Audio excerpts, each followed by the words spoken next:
Hello my dear student, आप सभी का एमआर अकेडमी पर स्वागत है। और आज हम देखेंगे पॉलिनोमियल का सेकंड टॉपिक, जिसमें हमने कल आपको बता दिया था कि जो बहुपद जो है वो कितने प्रकार के होते हैं। एक बार हमने बताया था आपको घात के आधार पर। हमने आपको कल इससे पहले वाले लेक्चर में बता दिया था कि घात के आधार पर बहुपद कितने प्रकार के होते हैं।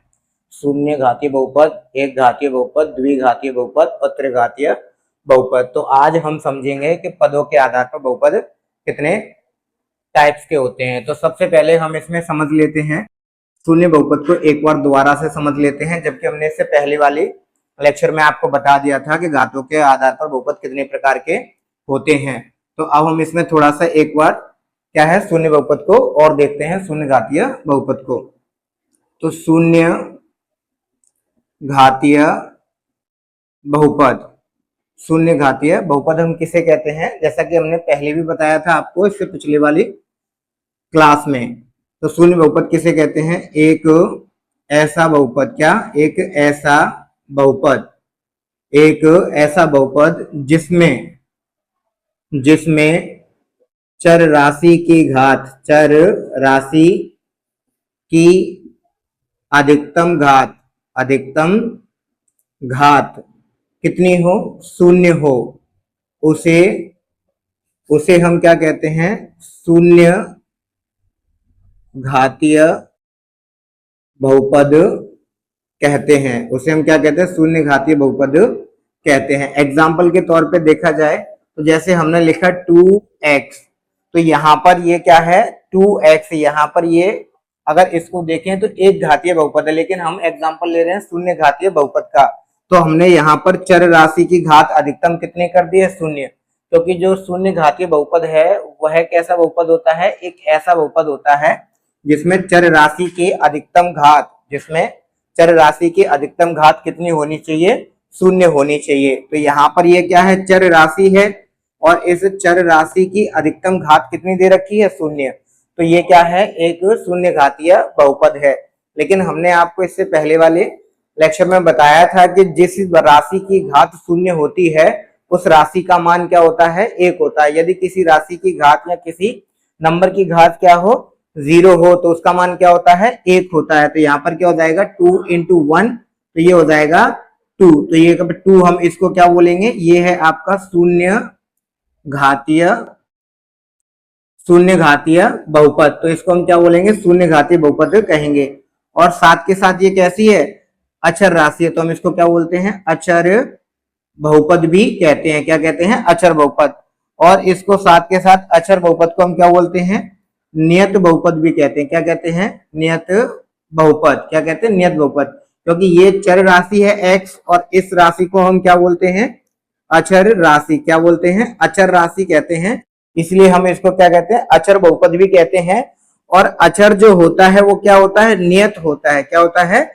नियत। इसलिए इसको हम क्या बोलते हैं? नियत बहुपद भी कहते हैं, जिसको इंग्लिश में कांस्टेंट, क्या? कांस्टेंट पॉलिनोमियल्स कहते हैं। क्या कहते हैं? कांस्टेंट पॉलिनोमियल्स कहते हैं। तो इसको हम क्या कहते हैं? कांस्टेंट पॉलिनोमियल्स कहते हैं। तो आई होप अब आपको समझ में आ गया होगा तो शून्य घातीय बहुपद किसे कहते हैं। तो शून्य घातीय बहुपद की घात कितनी होती है? 0 होती है। तो ऑलरेडी हमने एक घातीय बहुपद, द्विघातीय बहुपद, त्रिघातीय बहुपद को तो हमने आपको पहले ही बता दिया था पिछले वाले लेक्चर में कि एक घातीय बहुपद किसे कहते हैं, इसका ग्राफ भी बता दिया था। द्विघातीय बहुपद भी किसे कहते हैं, इसका ग्राफ भी बताया था। और त्रिघातीय बहुपद भी किसे कहते हैं, इनके कुछ इंपॉर्टेंट पॉइंट भी लिखाए थे। तो सबसे पहले हम यहाँ पर एक इंपॉर्टेंट पॉइंट देखते हैं नोट पॉइंट में। और नोट पॉइंट में हम ये समझेंगे कि बहुपद और व्यंजक में अंतर। क्या समझेंगे? बहुपद और व्यंजक में अंतर के बीजगणितीय व्यंजक किसे कहते हैं? बीजगणितीय व्यंजक किसे कहते हैं और बहुपद किसे कहते हैं, तो समझते हैं। तो यहाँ पर जो व्यंजक होता है, बीजगणितीय व्यंजक, उसमें क्या होता है? एक अचर राशि होती है और एक क्या होती है? चर राशि होती है। क्या होती है? एक अचर राशि होती है और एक क्या होती है? चर राशि होती है। ठीक, तो एक अचर राशि होती है और एक चर राशि होती है। ठीक। और अगर हम बहुपद की बात करेंगे तो बहुपद में भी क्या होता है? बहुपद में भी एक अचर राशि होती है और एक चर राशि होती है। क्या होती है? चर राशि होती है। लेकिन यहाँ पर अगर बात की जाए तो बहुपद में जो चर राशि है उसकी घात, बहुपद में जो चर राशि है उसकी घात हमेशा से क्या रहना चाहिए? धनात्मक पूर्णांक नंबर होना चाहिए। क्या होना चाहिए? इसकी घात हमेशा हमेशा धनात्मक धनात्मक पूर्णांक, या हम इसको कह सकते हैं धनात्मक पूर्णांक की जगह पे क्या होना चाहिए? पूर्ण संख्या होनी चाहिए। क्या होनी चाहिए? पूर्ण संख्या होनी चाहिए। पूर्ण संख्या होनी चाहिए। तो इसकी जो पावर है वो क्या होनी चाहिए? पूर्ण संख्या होनी चाहिए। जबकि इसमें ऐसा कोई कॉन्सेप्ट नहीं है। यह क्या है? चर और अचर राशि से मिलकर बना होता है। क्या होता है? मिलकर बना होता है। अगर हम इसको ग्राफ के रूप में देखेंगे तो ये है पूरा, अगर हम इसको ग्राफ के रूप में देखें तो ये अगर बात करें तो यहाँ पर ये है बीजीय व्यंजक। क्या है? ये है बीजीय व्यंजक। और ये है क्या है? बहुपद। क्या है ये है आपका, ये है बहुपद। क्या है? ये है बहुपद। तो इसमें कहने का मतलब ये है, अगर हम नोट में देखा जाए तो प्रत्येक बहुपद बहुपद प्रत्येक बहुपद बीजीय व्यंजक, प्रत्येक बहुपद बीजीय व्यंजक होता है। क्या है? होता है। लेकिन सॉरी, प्रत्येक बहुपद बीजीय व्यंजक होता है, ठीक। लेकिन प्रत्येक प्रत्येक व्यंजक, कैसा व्यंजक? बीजीय व्यंजक। कैसा? बीजीय व्यंजक जो है वो बहुपद नहीं होता है। क्या है? बहुपद नहीं होता है। तो इसको नोट करिए। फिर उसके बाद हम समझते हैं शून्य घातीय बहुपद, एक घातीय बहुपद, और सॉरी शून्य बहुपद, एक पदी बहुपद, द्विपदी बहुपद और त्रिपदी बहुपद और चतुर्थ पदी बहुपद को समझेंगे। तो आई होप अब आपको ये समझ में आ गया होगा। आप इसको नोट कर लीजिए। इसमें मैं कहने का मतलब ये है कि जो बीजीय व्यंजक होता है, क्या बीजीय व्यंजक जो होता है उसमें चर और अचर राशि होती है। चर राशि की जो घात है वो कुछ भी हो सकती है, लेकिन बहुपद में चर राशि की घात हमेशा क्या होना चाहिए? पूर्णांक होना चाहिए। क्या होना चाहिए? पूर्ण संख्या होनी चाहिए। पूर्णांक नहीं, पूर्ण संख्या होनी चाहिए। मतलब 0 से लेके पॉजिटिव इन्फिनाइट तक होनी चाहिए। तो जैसा कि हमने इसमें लिख दिया है कि प्रत्येक बहुपद बीजीय व्यंजक तो हो सकता है, लेकिन प्रत्येक व्यंजक बहुपद नहीं हो सकता। ऐसा क्यों? क्योंकि अगर हमने लिखा कि अगर हम लिखें कि x की पावर 3/2 + 1, अगर हम इसको लिखते हैं तो यह बीजीय व्यंजक तो है। क्या है? बीजीय व्यंजक तो है, बीजीय व्यंजक है। लेकिन क्या है? यह है लेकिन बहुपद नहीं है। क्या है? बहुपद नहीं है। क्यों? क्योंकि बहुपद में क्या होना चाहिए? बहुपद में चर राशि की जो घात है वो हमेशा क्या होना चाहिए? पूर्ण संख्या होनी चाहिए। लेकिन यहाँ पर जो चर राशि दी गई है इसकी जो घात है 3/2, वो क्या है? एक पूर्ण संख्या नहीं है। तो चलिए आप इसको नोट कर लीजिए। फिर हम इसके बाद शून्य बहुपद और एक पदी बहुपद और द्विपदी और त्रिपदी बहुपद को बताते हैं। तो आई होप आपने नोट कर लिया होगा। तो अब चलते हैं हम पदों के आधार पर बहुपद को। किसको? पदों के आधार पर बहुपद को।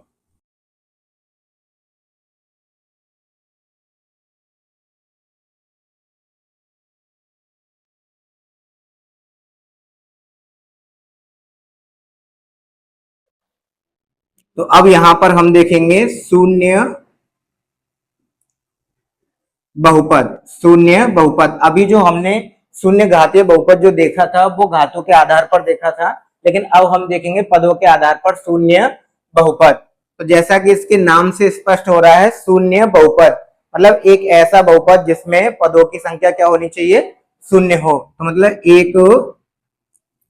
एक ऐसा बहुपद, क्या? एक ऐसा बहुपद जिसमें जिसमें कोई भी पद ना हो, अर्थात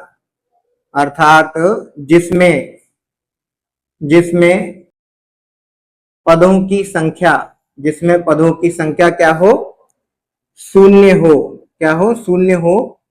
उसे शून्य उसे शून्य बहुपद कहते हैं। क्या कहते हैं? उसे शून्य बहुपद कहते हैं। ठीक, आई होप कि आपको समझ में आ गया होगा। एग्जाम्पल समझते हैं इसका, कि जैसे कि इसमें कह रखा है कि इसमें कोई भी पद नहीं होना चाहिए। तो जैसे कि मैंने कहा 0, तो यहां पर हम ले सकते हैं x की पावर 1। क्या ले सकते हैं? x की पावर 1। तो अब हम इसको क्या कहेंगे? जैसे कि अब हमने यहाँ पर x की पावर 1 लिया है, तो ये क्या हो जाएगा? इसके इसमें मल्टीप्लाई करेंगे तो क्या आ जाएगा? 0। एक एग्जाम्पल ये हो गया। दूसरा एग्जाम्पल 0 इंटू एक्स की पावर 2। क्यों? क्योंकि पद क्या होना चाहिए? जिसमें पदों की संख्या क्या होनी चाहिए? शून्य। तो पदों की संख्या इसमें भी शून्य है, और इसका भी मल्टीप्लाई करेंगे तो यहाँ पर भी क्या हो जाएगा? 0। एक तीसरा एग्जाम्पल और लेते हैं कि 0 इंटू एक्स की पावर 100, तो ये भी क्या हो जाएगा? 0। एक और एग्जाम्पल लेते हैं 0 और एक्स की पावर 1000, तो यहाँ पर क्या आ जाएगा? 0। तो जैसा कि हम देख रहे हैं इसमें पद कितने हैं? शून्य है। क्या है? पद शून्य। जब भी हम शून्य का गुणा किसी भी चर में कर रहे हैं तो क्या प्राप्त हो रहा है? शून्य। तो यहाँ पर हम देख रहे हैं तो इसकी पावर क्या है? 1। इसकी पावर कितनी है? 2। और इसकी पावर कितनी है? 100। और इसकी पावर कितनी है? 1000। तो यहाँ से एक निष्कर्ष ये निकलता है कि शून्य जो बहुपद है, शून्य जो बहुपद है, उसकी जो घात है वो क्या है? अपरिभाषित है, मतलब अनिश्चित है। क्या है? तो यहाँ पर एक नोट पॉइंट ये निकलता है कि शून्य किसकी? शून्य बहुपद, शून्य बहुपद की घात, शून्य बहुपद की घात अनिश्चित होती है। क्या होती है?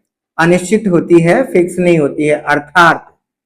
अर्थात अपरिभाषित होती है। अपरिभाषित होती है। क्या होती है? अपरिभाषित होती है। तो अगर कोई तुमसे ये पूछे कि शून्य बहुपद की घात कितनी होती है, तो शून्य बहुपद की घात कितनी होती है? अनिश्चित होती है, अपरिभाषित होती है। लेकिन अगर इसमें अगर ये पूछा जाए कि शून्य घातीय बहुपद की घात कितनी होती है, तो उसकी घात कितनी होती है? 0। अगर अचर बहुपद की भी घात पूछी जाए तो उसकी भी घात कितनी होती है? 0। अगर नियत बहुपद की भी घात पूछी जाए तो उसकी भी घात कितनी होती है? 0 होती है। तो आई होप आपको ये समझ में आ गया होगा। इसको नोट कर लीजिए। फिर इसके बाद हम चलते हैं सेकंड नंबर पे, एक पदी बहुपद पे। किस पे? एक पदी बहुपद पे। तो आई होप आपने ये नोट कर लिया होगा। अब सेकंड पे चलते हैं।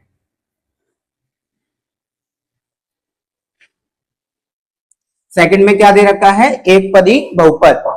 तो एक पदी बहुपद को देखेंगे। एक पदी बहुपद, एक पदी बहुपद जैसा कि नाम से स्पष्ट हो रहा है, एक ऐसा बहुपद जिसमें एक पद हो। क्या हो? एक ऐसा बहुपद जिसमें एक पद हो, तो उसको हम क्या बोलते हैं? एक पदी बहुपद कहते हैं। एक ऐसा बहुपद, एक ऐसा बहुपद जिसमें जिसमें अधिकतम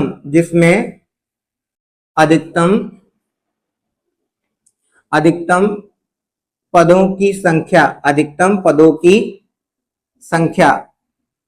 पदों की संख्या कितनी हो? एक हो, तो उसे एक पदी बहुपद कहते हैं। क्या कहते हैं? एक पदी बहुपद कहते हैं। जैसे जैसे इसमें कह रखा है कि एक ऐसा बहुपद जिसमें अधिकतम पदों की संख्या कितनी होनी चाहिए? एक। तो यहां पर हम कह सकते हैं कि ये क्या है? एक पद है। ये 2x² ये भी एक पद है, 4x³ ये भी एक पद है। तो इस तरीके से हम कह सकते हैं कि एक पदी जो बहुपद होगा उसमें चर राशि भी हो सकती है और केवल अचर राशि भी हो सकती है। जैसे हमने इसमें कहा x², तो इसमें केवल क्या है? इसमें केवल चर राशि है, और इसमें केवल क्या है? इसमें केवल अचर राशि है। क्या है? अचर राशि है। तो यहां से नोट पॉइंट ये निकलता है कि एक पदी बहुपद में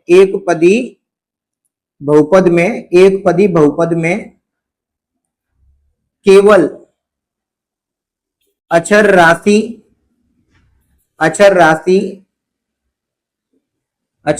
भी हो सकती है। क्या हो सकती है? अचर राशि भी हो सकती है, और केवल चर राशि भी हो सकती है। क्या हो सकती है? केवल चर राशि भी हो सकती है, हो सकती है। अर्थात दोनों भी हो सकती हैं, अर्थात दोनों भी हो सकती है। तो देखो यहाँ पर केवल क्या है, अचर राशि है, तो एक पदी बहुपद में क्या है, केवल अचर राशि है, तो केवल अचर राशि भी हो सकती है, केवल चर राशि भी हो सकती है, और दोनों भी हो सकती है, अचर और चर दोनों राशियां भी हो सकती हैं। ठीक, आई होप आपको ये समझ में आ गया होगा। आप इसको नोट कर लीजिए, फिर उसके बाद हम सेकंड पे चलते हैं, द्विपदी बहुपद पे। किस पे, द्विपदी बहुपद पे। हाँ, एक बात और ध्यान रखनी है कि एक पदी बहुपद में क्या, एक पदी बहुपद में जो घातें होती हैं वो फिक्स नहीं होती हैं, अनिश्चित घातें होती हैं, इसकी कितनी भी घात हम ले सकते हैं। ठीक, तो इसको हम रफ करते हैं, फिर चलते हैं अगले द्विपदी बहुपद पे। किस पे, द्विपदी बहुपद पे। ठीक, अब देखते हैं द्विपदी बहुपद। द्विपदी बहुपद, तो द्विपदी बहुपद क्या होता है, एक ऐसा बहुपद, एक ऐसा बहुपद जिसमें जिसमें अधिकतम जिसमें अधिकतम पदों की संख्या दो हो, क्या हो, दो हो, तो उसे तो उसे तो उसे द्विपदी बहुपद कहते हैं, द्विपदी बहुपद कहते हैं। ठीक, तो हम द्विपदी बहुपद किसे कहते हैं, द्विपदी बहुपद हम उस बहुपद को कहते हैं जिसमें पदों की संख्या कितनी हो, दो हो। जैसे एग्जाम्पल के तौर पे देखा जाए तो 2x+3 और 2x² + 4, ठीक, और 4x+3 x की पावर 4x5 और x की पावर 10। तो ये सभी क्या है, द्विपदी बहुपद के एग्जाम्पल है। कैसे, क्योंकि इसमें कितने पद हैं, दो, 1 2 1 2 1 2 और 1 2, तो इन सभी में क्या है, द्विपद है, इसलिए क्या है, द्विपदी बहुपद के एग्जाम्पल है। ठीक, अब हम समझते हैं नेक्स्ट क्या है, त्रिपदी बहुपद। क्या है, त्रिपदी बहुपद। तो त्रिपदी बहुपद किसे कहते हैं, जैसा कि इसके नाम से स्पष्ट हो रहा है, एक ऐसा बहुपद जिसमें अधिकतम पदों की संख्या कितनी होनी चाहिए, 3। पदों की संख्या 3 नहीं, अधिकतम 3 होनी चाहिए, तब हम उसको बोलेंगे त्रिपदी बहुपद। एक ऐसा ऐसा बहुपद जिसमें एक ऐसा बहुपद जिसमें पदों की अधिकतम संख्या अधिकतम संख्या अधिकतम संख्या 3 हो, तो उसे उसे त्रिपदी बहुपद कहते हैं। क्या कहते हैं, त्रिपदी बहुपद कहते हैं। एग्जाम्पल के तौर पे देखा जाए तो जैसे 2x² + 3x + 5x³, 2x² + x + 4। तो जैसे कि ये जो एग्जाम्पल दे रखे हैं इसमें क्या है, 3 पद है, क्योंकि त्रिपदी बहुपद में कितने पद होने चाहिए, अधिकतम 3। तो 1 2 3, तो इसमें कितने पद हैं, त्रिपद है, तो ये किसके एग्जाम्पल है, त्रिपदी बहुपद के एग्जाम्पल है। ऐसे ही हम फोर्थ वाले की बात करें तो क्या हो जाएगा, एक ऐसा बहुपद जिसमें अधिकतम पदों की संख्या कितनी हो, 4। एक ऐसा बहुपद जिसमें अधिकतम पदों की संख्या कितनी हो, 4 हो, तो उसको हम क्या कहते हैं, चतुर्थपदी बहुपद कहते हैं। अगर इसके एग्जाम्पल की बात की जाए तो जैसे ax⁴ bx² + cx + d, तो ये इसका क्या हो जाएगा, एक एग्जाम्पल हो जाएगा। इसमें 4 पद होने चाहिए, कितने पद होने चाहिए, 4। तो 1 2 3 4 पद है, इसलिए क्या कहलाएगा, चतुर्थपदी बहुपद कहलाता है। तो आई होप आपने इसको नोट कर लिया होगा। तो अब हम इसी में कुछ नोट पॉइंट समझेंगे। क्या समझेंगे, इसमें कुछ नोट पॉइंटों को समझते हैं घातीय आधार पर बहुपदों के।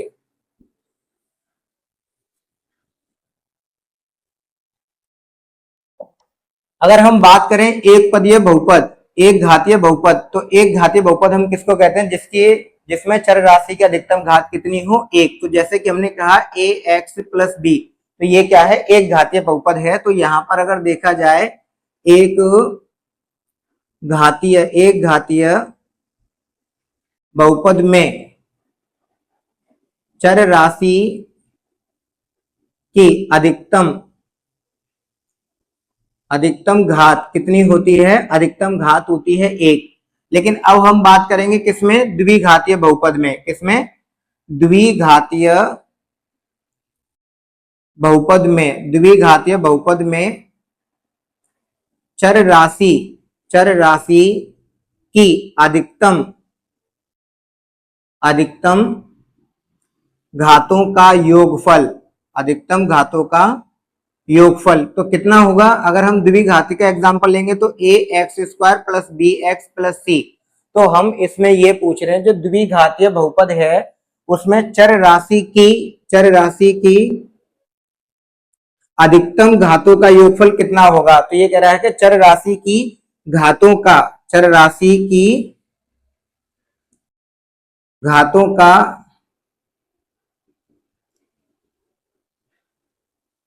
अधिकतम योगफल कितना होगा? तो यहां पर हम देख रहे हैं कि यहां पर चर राशि की घात कितनी है? 1, और यहां पर भी चर राशि की घात कितनी है? 2। तो यहां पर बात की गई है कि जो चर राशि है उसकी घातों का योगफल कितना होगा? तो यहां पर हो जाएगा 2 + 1, तो कितना हो जाएगा? 3।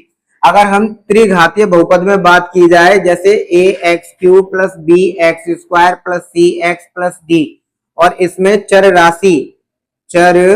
राशि की घातों का योगफल, चर राशि की घातों का योगफल, और योगफल भी कैसा होना चाहिए? अधिकतम। चर राशि की घातों का अधिकतम योगफल, तो अधिकतम योगफल कितना हो जाएगा इसमें? यहाँ पर 1 है, यहाँ पर 2 और यहाँ पर 3।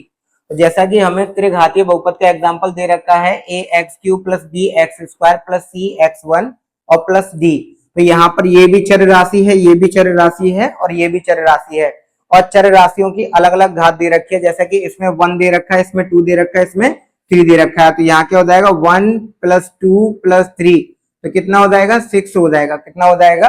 6। तो यहाँ पर चर राशि की अधिकतम घातों का योगफल कितना हो जाएगा?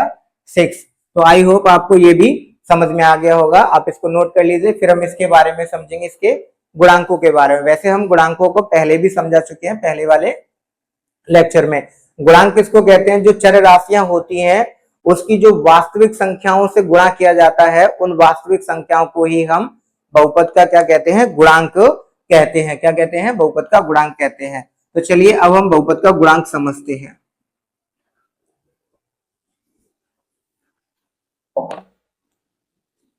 तो बहुपद का गुणांक, ठीक, तो बहुपद का गुणांक किसे कहते हैं? बहुपद की चर राशियों के गुणन संख्याओं को बहुपद का गुणांक कहते हैं। क्या कहते हैं? बहुपद का गुणांक कहते हैं। कैसे? जैसे हम एक एग्जांपल लेते हैं, जैसे यहाँ लिखा हुआ बहुपद की जो चर राशियां होंगी उनका जो गुणन होगा, उनमें जिसका गुणा हो रहा होगा, उन संख्याओं को हम क्या कहते हैं? बहुपद का गुणांक कहते हैं। उसको हम क्या कहते हैं? कोएफिशिएंट ऑफ पॉलिनोमियल्स कहते हैं। जैसे यहाँ पर बात की जाए तो 5x² प्लस 6x³ और प्लस 2x। तो यहाँ पर x² का गुणांक, x² का गुणांक का मतलब क्या है कि x² में किसका गुणा हो रहा है? तो यहाँ पर x² में किसका गुणा हो रहा है? 5 का। तो x² का गुणांक कितना हो जाएगा? 5। x³ का गुणांक, क्या? x³ का गुणांक। तो यहाँ पर अगर देखा जाए तो x³ में किसका गुणांक हो रहा है? 6 का। किसका? 6 का। तो इसका गुणांक कितना हो जाएगा? 6। और यहाँ पर x का गुणांक, तो यहाँ पर x का गुणांक कितना हो जाएगा? यहाँ पर हो जाएगा 2 प्लस, अगर यहाँ सपोज +3 दे रखा होता तो यहाँ पर पूछता अचर पद, तो अचर पद कितना हो जाता? इसमें अचर पद हो जाता आपका 3। अगर इसमें आपसे नियत बहुपद भी पूछता, क्या? नियत बहुपद, तो नियत बहुपद भी क्या हो जाता आपका? यहाँ पर हो जाता 3। क्यों? क्योंकि अचर पद को ही हम क्या कहते हैं? नियत बहुपद कहते हैं। अचर बहुपद को ही हम क्या कहते हैं? नियत बहुपद कहते हैं। तो आई होप अब आपको समझ में आ गया होगा कि बहुपद का गुणांक किसे कहते हैं। तो बहुपद का गुणांक भी समझ में आ गया होगा। तो अब हम इसके बाद कराएंगे आपको बहुपद का मानक रूप के बहुपद का मानक रूप किसे कहते हैं। तो चलिए अब हम इसको रफ कर लेते हैं।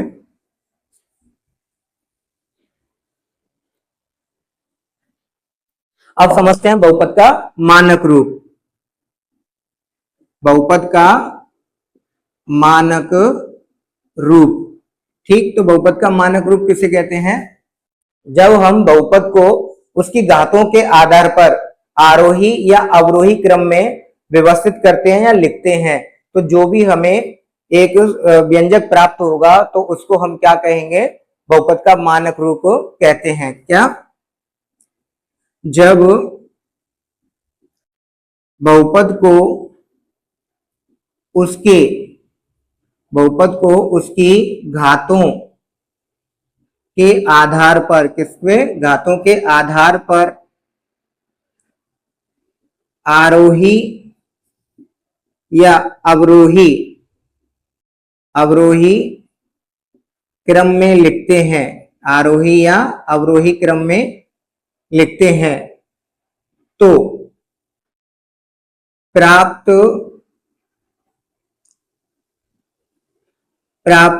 बहुपद को बहुपद का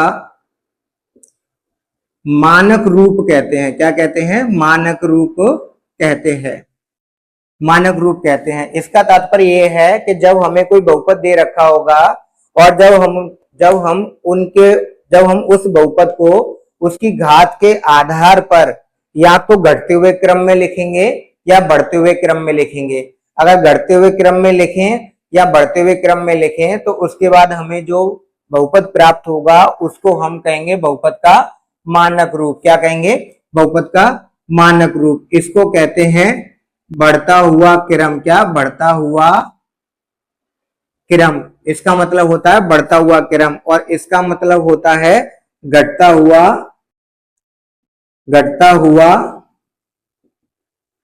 क्रम। अब इसको हम एक एग्जांपल से समझते हैं। जैसे मैंने कहा 7x² 8x5 प्लस x की पावर 7 और प्लस 2x और प्लस 4x की पावर 8 और प्लस 3। अब हमें क्या करना है? इसको, ये एक बहुपद दे रखा है, हमें ये एक बहुपद दे रखा है, इसको हमें क्या करना है? बहुपद के मानक रूप में लिखना है। किसमें लिखना है? बहुपद के मानक रूप में लिखना है। तो चलिए अब हम इसको मानक रूप में लिखते हैं। तो क्या लिखेंगे? बहुपद का मानक रूप। क्या है? बहुपद का मानक रूप। तो चाहे तो आप इसको आरोही क्रम में लिख लो या इसको अवरोही क्रम में लिख लो। तो हम क्या करेंगे? घातों को उसके घटते हुए आधार पर लिखेंगे। किसके आधार पर? घटते हुए आधार पर लिखेंगे। तो सबसे बड़ी घात क्या है? 8। तो 4x की पावर 8 प्लस उसके बाद क्या है? 7। तो x की पावर 7। तो सबसे पहले हम सबसे ज्यादा घात वाले बहुपद को लिखेंगे जिसमें कितनी घात है? x की पावर 8। अब हम उससे कम वाले को लिखेंगे तो इसमें x की घात कितनी है? 7। तो फिर हम उसके बाद उस पद को लिखेंगे जिसमें इससे कम घात हो। तो उसके बाद किसमें है? 8x की पावर 5। क्या? 8x की पावर 5। इससे कम घात किसमें है? 7x की पावर 2। और इससे कम किसमें है? Plus 2x। फिर उसके बाद क्या है? 3। तो ये जो है इस वाले बहुपद का क्या है? मानक रूप है। क्या है? मानक रूप। तो आई होप आपको समझ में आ गया होगा कि मानक रूप हम किसे कहते हैं। तो बहुपद का मानक रूप हम उसे कहते हैं जब उसको घातों के आधार पर व्यवस्थित किया जाता है, वो भी आरोही या अवरोही क्रम में। तो हमने, और आरोही अवरोही क्रम का मतलब क्या हो गया? इनकी घातों के आधार पर या तो इसको बढ़ते हुए क्रम में लिखा जाए या घटते हुए क्रम में। यहाँ पर हम देख रहे हैं तो घातों के आधार पर ये अव्यवस्थित है, ना तो आरोही क्रम में है और ना ही अवरोही क्रम में है। तो अब हमने इसको किस में लिखा है? अवरोही क्रम में लिखा है, मतलब घातों को घटते हुए क्रम में लिखा है। तो सबसे ज्यादा घात किस पद की है? 4x की पावर 8 की। तो हम इसको पहले लिखेंगे, फिर इससे कम वाले को, फिर इससे कम वाले को, फिर इससे कम वाले को, फिर इससे कम वाली घात के पद को लिखेंगे, फिर इससे कम वाली घात के पद को लिखेंगे। तो आई होप आपको ये समझ में आ गया होगा। आप इसको नोट कर लीजिए, फिर इसके बाद हम इस पे कुछ सवाल देते हैं जो आपको करने होंगे।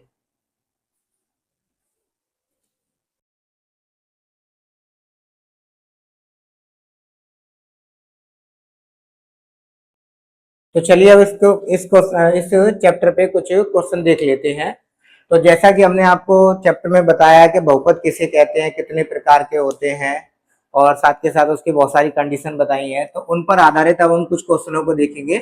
जैसा कि पहला हमें क्वेश्चन दे रखा है, निम्न व्यंजकों में से एक पदी, द्विपदी और त्रिपदी बहुपद लिखिए। तो हमें इसमें से क्या करना है, एक पदी, द्विपदी और त्रिपदीय बहुपद बताना है। जैसा कि हम इसकी बात करें तो इसमें कितने पद हैं, एक, दो, तो ये क्या कहलाएगा, एक द्विपदी बहुपद कहलाएगा। इसमें और क्वेश्चन, एक क्वेश्चन और नोट कर लीजिए, जैसे कि ये दे रखा है x+2 और x+3, इस क्वेश्चन और नोट कर लेते हैं। तो इसमें कितने पद हैं, एक पद है, तो एक पदी बहुपद है। इसमें 1, 2, 3, तो ये कितना हो जाएगा, त्रिबहुपदी। तो ऐसे आपको इसको बताना है कि ये कौन सा पदी बहुपद है, ऐसी सेम इसको। अब हमने आपको एक क्वेश्चन ये दे रखा है, तो इसमें कितने पद होंगे, तो इसको ऐसे नहीं गिनना है 1, 2, 3, 4, तो इसको गिनोगे इस तरीके से तो क्या हो जाएगा, गलत हो जाएगा। तो सबसे पहले हम क्या करेंगे, इन दोनों का क्या हो रहा है, मल्टीपल, क्या हो रहा है, मल्टीपल हो रहा है, तो इसका मल्टीपल कर लेंगे। x का x में करेंगे तो क्या आएगा, x², और x का 3 में करेंगे तो 3x, और 2 का x में करेंगे तो क्या आएगा, 2x, और 2 का 3 में करेंगे तो क्या आएगा, 3। तो ये क्या बन गया, x², क्या बन गया ये, तो ये बन गया x² और 3x और प्लस 2x कितना हो गया, 5x, क्या हो जाएगा 5x और प्लस 6। अब इसमें देखिए कितने पद हैं, तो इसमें कितने पद है, 1, 2, 3, तो इसमें कितने पद हैं, 3 पद है, तो इसलिए क्या हो जाएगा, त्रिपदी बहुपद हो जाएगा। तो चलिए अब हम नेक्स्ट क्वेश्चन पे देखते हैं, बहुपदों को मानक रूप में लिखिए। जैसा कि हमने बताया था कि मानक रूप किसे कहते हैं, जब हम बहुपद को उसकी घातों के आधार पर या तो उसको आरोही क्रम में लिखें उसकी घातों को, या अवरोही क्रम में लिखें, तो जो भी लिखने के बाद जो बहुपद प्राप्त होगा उसको हम क्या बोलते हैं, बहुपद का मानक रूप कहते हैं। तो मानक रूप में लिखने के लिए हमें क्या करना पड़ेगा, सबसे पहले हमें इसकी सबसे बड़ी घात को लिखना पड़ेगा। तो इसकी सबसे बड़ी घात क्या है, x⁻6, तो सबसे बड़ी घात है x⁻6, तो पहले इसको लिखेंगे, फिर उसके बाद इससे छोटी को लिखेंगे, फिर उसके बाद इससे छोटी, फिर उसके बाद इससे छोटी, फिर ये और फिर ये। क्योंकि तो मानक रूप में हम घातों को या तो बढ़ते हुए क्रम में लिखते हैं या फिर घटते हुए क्रम में लिखते हैं, या तो आरोही क्रम में लिखेंगे या अवरोही क्रम में लिखेंगे। जैसा कि इसमें दे रखा है, निम्न बहुपदों को आरोही और अवरोही क्रम में लिखिए। अवरोही क्रम का मतलब क्या होता है, घटता हुआ क्रम, क्या, घटता हुआ क्रम, और अवरोही का मतलब क्या होता है, बढ़ता हुआ क्रम, क्या, बढ़ता हुआ क्रम। तो आपको एक बार तो इसको इसकी घातों के रूप में क्या लिखना है, आरोही क्रम में। जैसे अगर मैं इसको आरोही क्रम में लिखूं तो आरोही का मतलब क्या होता है, घटता हुआ क्रम, तो मतलब हम इसकी घातों को घटते हुए क्रम में लिखेंगे। तो सबसे पहले सबसे बड़ी को लिख देंगे, फिर उससे कम को लिखेंगे, तो उसको कम कितना है, x², फिर उससे कम कितनी है, x, फिर उसके बाद क्या है, ये जो क्या है, अचर बहुपद है, तो ये क्या हो जाएगा, 2√2। तो इसका आरोही क्रम ये हो गया। और अवरोही की बात की जाए तो अवरोही क्रम का मतलब क्या होता है, बढ़ते हुए क्रम में। तो इसका जस्ट अपोजिट माइनस, मतलब -2√2 प्लस x और प्लस x², सॉरी ये माइनस की है, तो -x² और प्लस x⁻3, तो ये इसका क्या हो जाएगा, अवरोही क्रम हो जाएगा। सेम ऐसे ही आपको इसको करना है। इसमें लिख रहा है कि निम्नलिखित में से कौन बहुपद नहीं है। जैसा कि मैंने आपको बताया था, हम बहुपद किसको कहते हैं, बहुपद हम उसको कहते हैं जिसमें चर राशि की घात क्या हो, एक होल नंबर हो। होल नंबर बोले तो पूर्ण संख्या हो। अगर हमें चर राशि की घात पूर्ण संख्या दिख रही है या पूर्ण संख्या दिखाई दे रही है तो हम कहेंगे यह बहुपद है, और अगर पूर्ण संख्या नहीं है तो हम उसको बहुपद नहीं कहेंगे। तो जैसा कि हमें ये दिख रहा है कि ये बहुपद है या नहीं है, तो ये बहुपद नहीं है। क्यों, क्योंकि सबसे पहले हम बहुपद को क्या लिखेंगे, एक क्या कहते हैं, P/Q के रूप में से सॉल्व करेंगे। P/Q के रूप में नहीं होना चाहिए बहुपद, और ऊपर से उसकी जो चर राशि है उसकी घात जो है वो क्या है, एक पूर्ण संख्या होनी चाहिए। तो हम कहेंगे यह बहुपद है, तो यह बहुपद है। ये भी बहुपद है क्योंकि इसमें चर राशि की घात क्या है, 2 है, 2 और 1 है, क्या है, 2 और 1। 2 भी पूर्ण संख्या है और 1 भी क्या है, पूर्ण संख्या है। अगर हम इसमें बात करें तो यह बहुपद नहीं है। क्यों नहीं है? क्योंकि इसको सॉल्व कर लेते हैं। यहां पर लिखा है रूट एक्स और प्लस 5x। तो अगर रूट का मतलब क्या होता है, रूट का मतलब होता है 1/2। तो यहाँ x की पावर होगी 1/2 प्लस x। तो यहाँ पर x की पावर तो 1 है, लेकिन यहाँ पर x की पावर जो है वो पूर्ण संख्या नहीं है। क्या है? पूर्ण संख्या नहीं है, इसलिए यह बहुपद नहीं है। क्योंकि बहुपद की शर्त ये कहती है कि उसमें जो चर राशि होगी उसकी जो घात है वो पूर्ण संख्या ही होगी या शून्येतर पूर्णांक होगा। ठीक, अब इसमें बात करेंगे तो इसमें क्या है, पूर्ण संख्या है, ये भी है, इसमें पूर्ण संख्या ये भी है, ये भी है, लेकिन ये नहीं है। क्यों? जब हम इसको डिवाइड देंगे तो ये क्या हो जाएगा, ऊपर जाएगा, ऊपर जाएगा तो पावर किसकी हो जाएगी, माइनस की। और जब पावर माइनस की हो जाएगी तो क्या है, बहुपद क्या होता है, बहुपद में चर राशि की जो घात होगी वो हमेशा क्या होगी, एक पूर्ण संख्या होगी। ठीक, अब हम इसमें बात करते हैं एक बहुपद जिसके प्रत्येक पद का गुणांक शून्य होता है वह कहलाता है।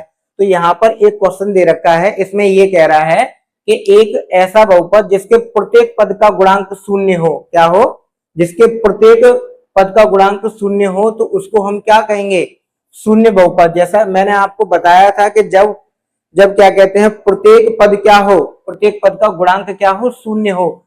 जैसे मैंने आपको कराया था कि जैसे हमने कहा 0x की पावर 1, 0x की पावर 2 और 0x की पावर 3, तो इनके प्रत्येक पद क्या है, शून्य है। तो ये शून्य है, क्या है ये, शून्य। तो ये क्या कहलाएगा, शून्य बहुपद कहलाएगा। क्या कहलाएगा, शून्य बहुपद। अब इसमें कह रहा है एक बहुपद जिसमें केवल एक वास्तविक संख्या का पद हो, क्या हो, एक वास्तविक संख्या का पद हो। तो इसका कहने का मतलब ये है कि एक ऐसा बहुपद बताओ जिसमें चर राशि नहीं हो, केवल अचर राशि हो, और अचर राशि को ही हम कहते हैं वास्तविक संख्या। तो यहां पर हम बात की जाए तो जैसे कि मैंने बताया था x की पावर 2x की पावर 0 और जिसकी भी पावर 0 हो उसका मान क्या होता है, 1। तो ये क्या हो जाएगा, 2। और जब ये 2 होगा तो हम इसको क्या कहते हैं, नियत बहुपद। क्या होते हैं, नियत बहुपद। तो उस बहुपद का नाम क्या हो जाएगा, नियत बहुपद हो जाएगा। क्या हो जाएगा, नियत बहुपद। और इसी को हम बोलते हैं अचर बहुपद। क्या बोलते हैं, अचर बहुपद। तो आई होप अब आपको समझ में आ गया होगा। तो बेसिकली हमने क्या है, बहुपद किसे कहते हैं और ये कितने प्रकार के होते हैं, घातों के आधार पर और पदों के आधार पर भी हमने समझ लिया है, और साथ के साथ इस पर कुछ क्वेश्चन भी देख लिए हैं। तो कल हम बहुपद की घातों के क्वेश्चन देखेंगे, फिर उसके बाद में हम पढ़ेंगे बहुपद के गुणनखंड वाला टॉपिक पढ़ेंगे। तो आज के लिए इतना ही काफी है। जब तक के लिए आप स्वस्थ रहें, मस्त रहें, आगे बढ़ते रहें, और वीडियो को ज्यादा से ज्यादा बच्चों को शेयर करें जिससे वो इस वीडियो का लाभ उठा सके। धन्यवाद।